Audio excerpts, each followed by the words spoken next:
Hi guys, today we're going to solve another problems involving stresses. So the problem is, the boom AC is a 4-inch square steel tube with a wall thickness of 0.25 inch. The boom is supported by the 0.5 inch diameter pin at A and the 0.375 inches diameter cable BC.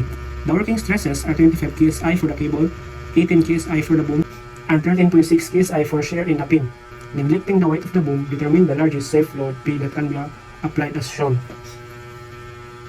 So this time, we're going to determine the largest safe load P that can applied. First, inunot na lang muna natin yung mga givens natin. Diameter sa cable BC natin is equals to 0.375 inch. So, given to guys. Working stress sa ating cable is equals to 25 kSI. Yung sa boom natin, stress ng ating boom, itong AC, is equals to 18 kSI.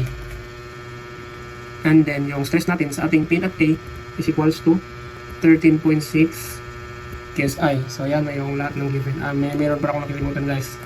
Itong diameter ng ating pin A is equals pala to sa 0.5 inch. So, yan. Diameter na yung 0.5 inch. Ang hinahanap pala natin dito guys is yung P natin. So now let's solve. Ito, since cable to, mayroon to siyang force o ganyan, di ba? Mag-joint na lang tayo sa C. So ganito yung free body diagram natin guys.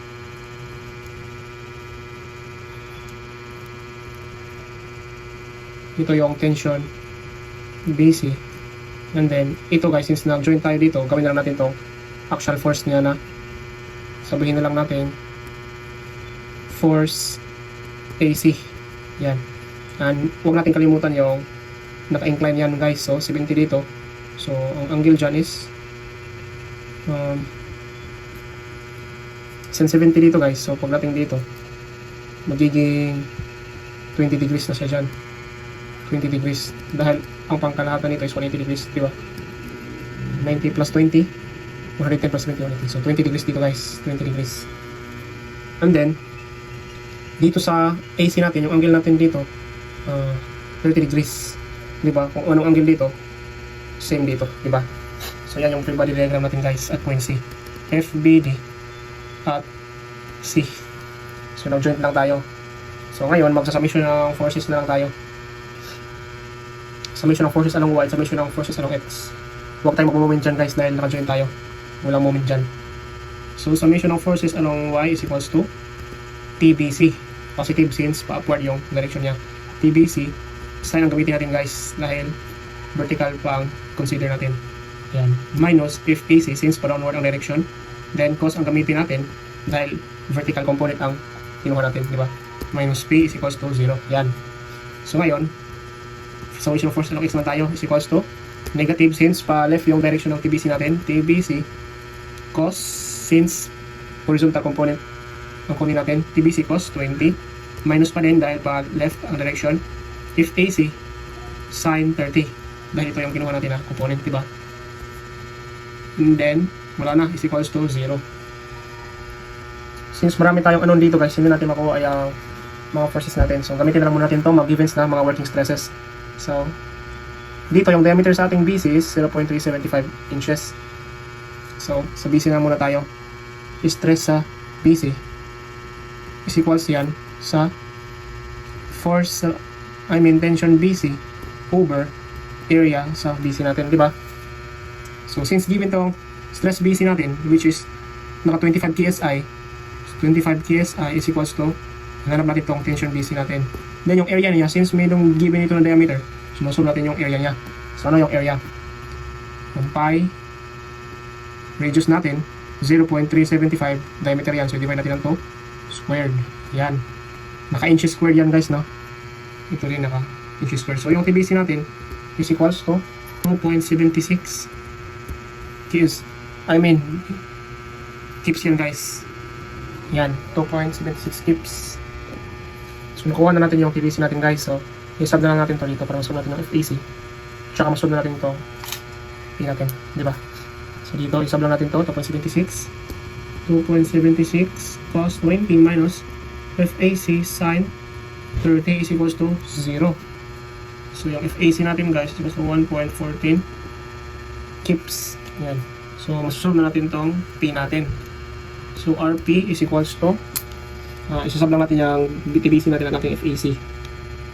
I'm sorry guys ha, hindi pala to 1.14 kips no. So naka-read dyan yung calculator ko, hindi ko napansin. So dapat naka-degree yung calculator niya. So dito, FAC pala natin using degree mode. Negative 5.187. I mean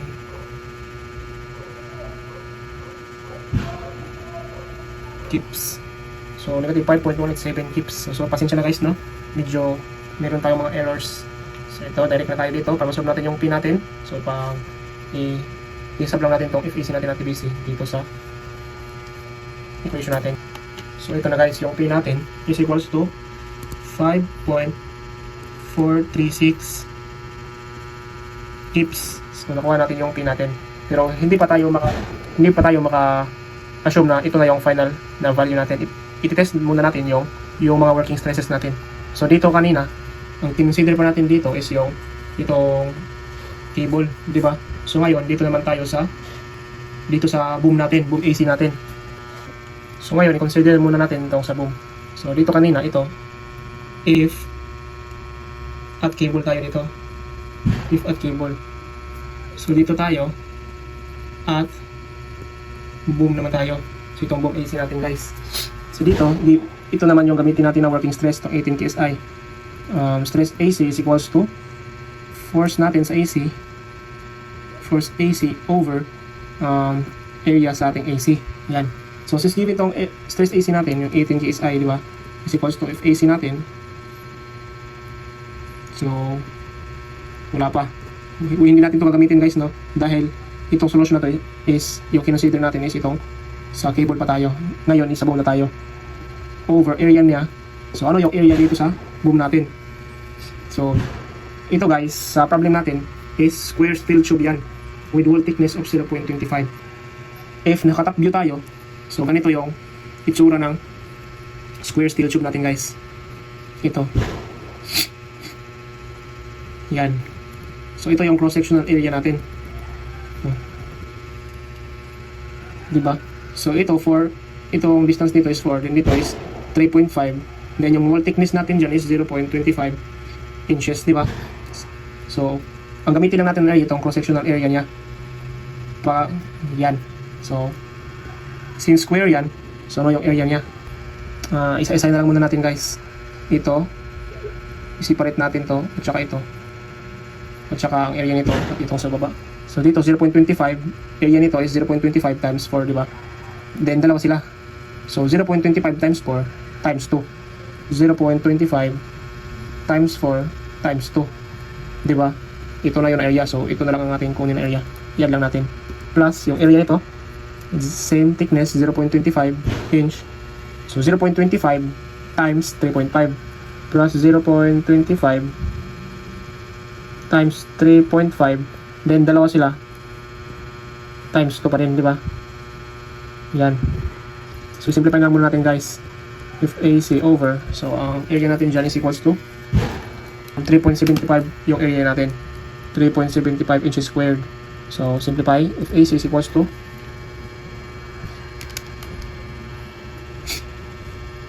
67.5 kips. So, ngayon, gagamitin pa rin natin itong equation na ito. Itong summation ng Fy at saka summation ng Fx.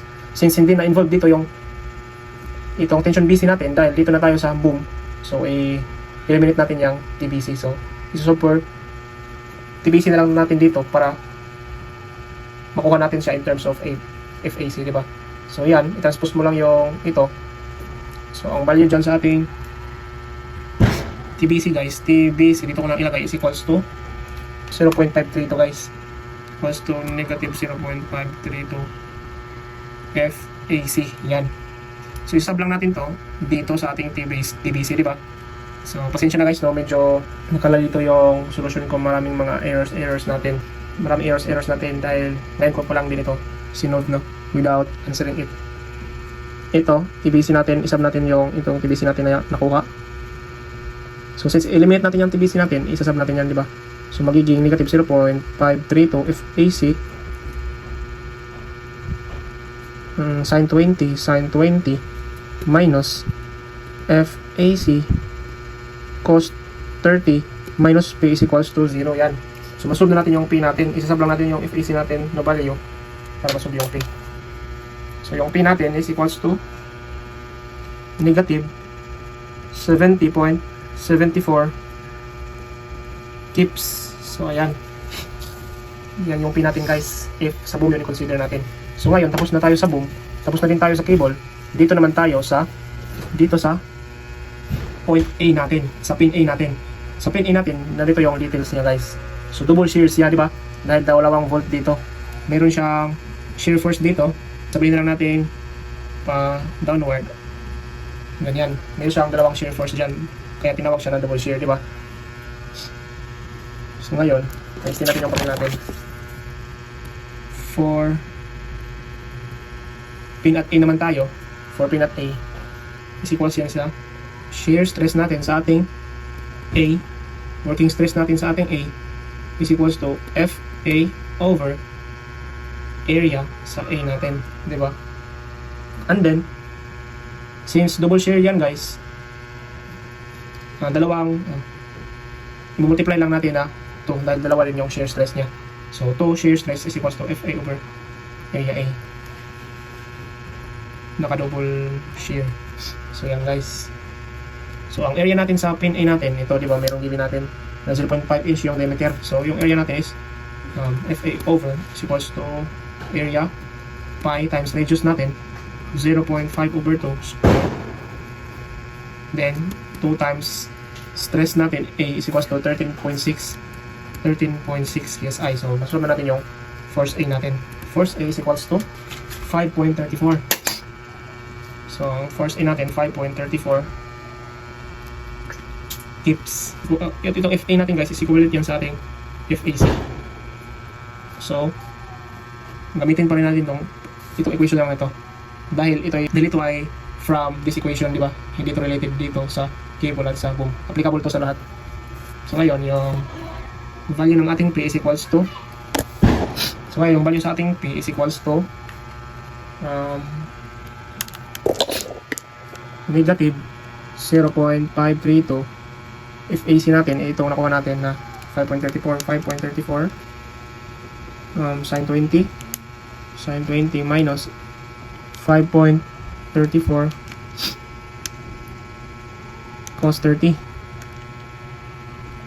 30 minus P is equals to 0.